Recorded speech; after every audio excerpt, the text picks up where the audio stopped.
Firstly, if you guys remember from the last episode, we did go ahead and replace the hood latch in the front. We did have a hood that didn't really close, and that was because of the hood latch. Now, while we were replacing the hood latch, we noticed that the engine bay of this car was extremely dirty. So behind the scenes, we went ahead and took care of that. We took apart the engine bay, pressure washed everything, and detailed the engine bay for its very first time. I honestly don't think this car from factory's engine bay has ever been cleaned because of how dirty it was. Now, another quick little mod we did behind the scenes is we also did swap out the fronts to LEDs. So when we first bought this car had halogen lights in the front and it looked really ugly. So I went ahead, hopped on Amazon, bought some LEDs and swapped them out, and now the car is looking much better. So now that I've caught you guys up on what's been going on with the Lexus and all the small mods that we took care of, the interior is a part of the car that I never touched. Now, I purposely left the interior alone because I did want to make a separate video for the interior. So in today's video, we're finally going to be diving in and making this car our own. I already kind of saw some things in this car from daily driving it that are going to help us with the restore process and make us save a lot more money. So what we're going to do is we're going to hop into detailing this car, and then after the car is clean, we're going to go ahead and install some mods on the interior that I'm super excited for. So let's go ahead and hop into it.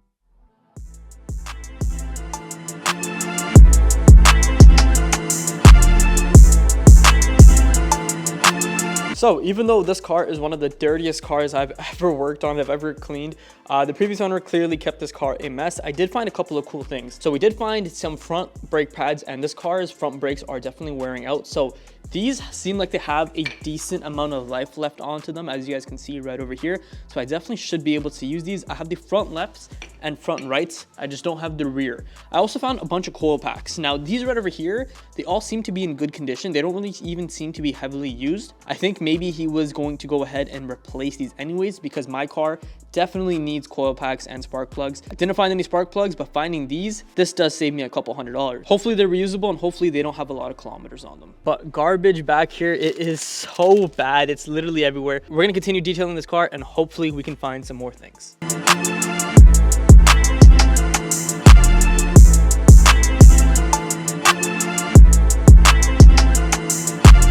Okay, so back here, I did find a paper and it has the previous owner's name on it. So I definitely know that this is his. I really don't want to show this on camera because I feel like it's an invasion of privacy. But let's just say his bank account has well over $100,000 in it. Damn.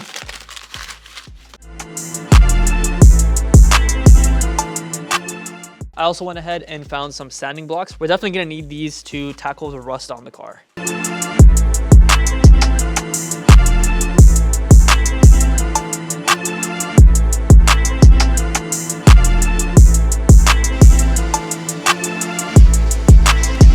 Another quick thing that I found in the interior of this car was this door handle. In the last video, I did mention that we are missing this door handle and it's a bit of an eyesore. Instead of me having to order the piece, I found this piece chilling inside the interior. At first, I didn't know what it was, but once I went ahead and put it onto the car, it fits pretty snug. So we went ahead and took care of one of the issues we had with this car for completely free by just finding it inside the car. The car is looking so much better, but now that the car is somewhat kind of clean, let's go ahead and get started with the first interior mod for this car.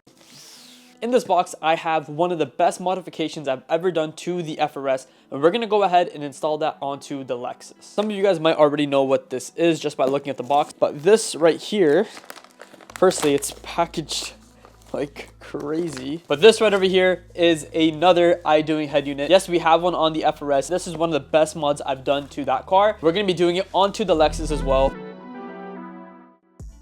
I think every car that doesn't already have Apple CarPlay or doesn't have Android Auto deserves one of these head units because these are a literal game changer. So a bit differently, this head unit right over here, it comes with some metal brackets. I think we're gonna need this a bit later for the install. So far, what's come out the box, there's a bunch of wiring right over here. There is the traditional Idoing warranty card. I love that the company provides a 24-month warranty on this head unit. So, you know, if anything happens, they got you covered. And then underneath the head unit, we got some more wires right over here. Inside here, there is the GPS tracker. I also believe there's a couple additional accessories. They go above and beyond, and they also give you pry tools. I already have a set of these from the last head unit we installed, but I don't mind having an extra set. So I'm really happy that they include that. I know a lot of other companies just give you the head unit and the wiring, that's it. So that's pretty nice of them to go ahead and do that. And this right over here is the head unit.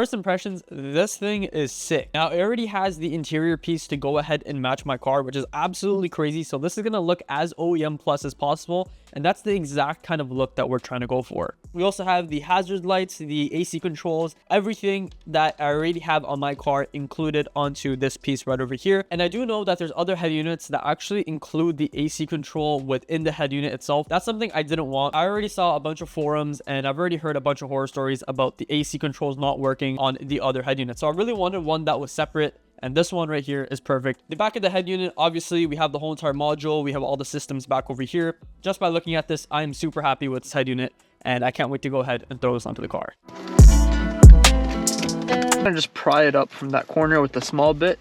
And then you use the bigger bit to kind of get underneath. And once you get to the middle, it should just kind of slide off.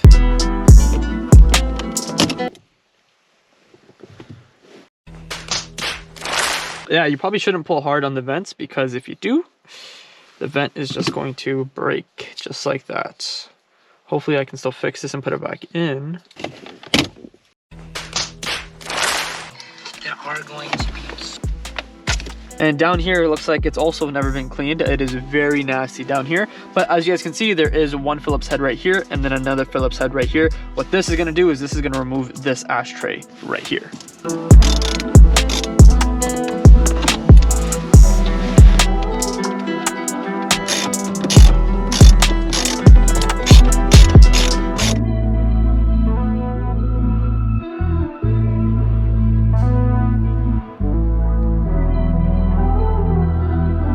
And this is how the wiring is looking. It looks like a mess, but it's actually not too bad. Everything plugs into one thing. Like for example, you can't mess up this plug-in with something like on here because it wouldn't fit.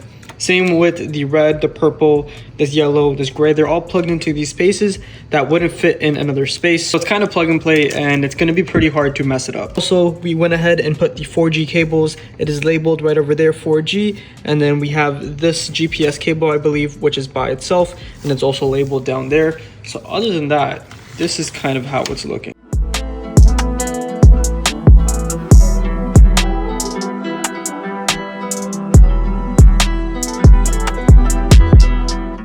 The head unit is finally installed, and guys, look how sick this thing looks. Now, it is looking 100 times better than what it did before, and while we were installing this, I didn't get to record, but we also did go ahead and swap these bulbs out to LED. Now, before, these had some very old halogens that were barely lighting up, and now we went ahead and threw in LED bulbs. Not only is the car a lot brighter, the car is looking a lot better with this quick little upgrade. Now, I know I've said this so many times throughout today's video, but this is one of my favorite mods you can do to an older car. It just makes the interior look a lot better, and it also functions really nicely as well. Now, if I want to go ahead and open up Waze or open up Maps, I can just do it on the screen. I don't have to go ahead and have my phone with me. On top of that, the same thing goes for Spotify or any single music app you are listening to. You can quickly go ahead and change the track just through the screen. You don't have to go ahead and use your phone.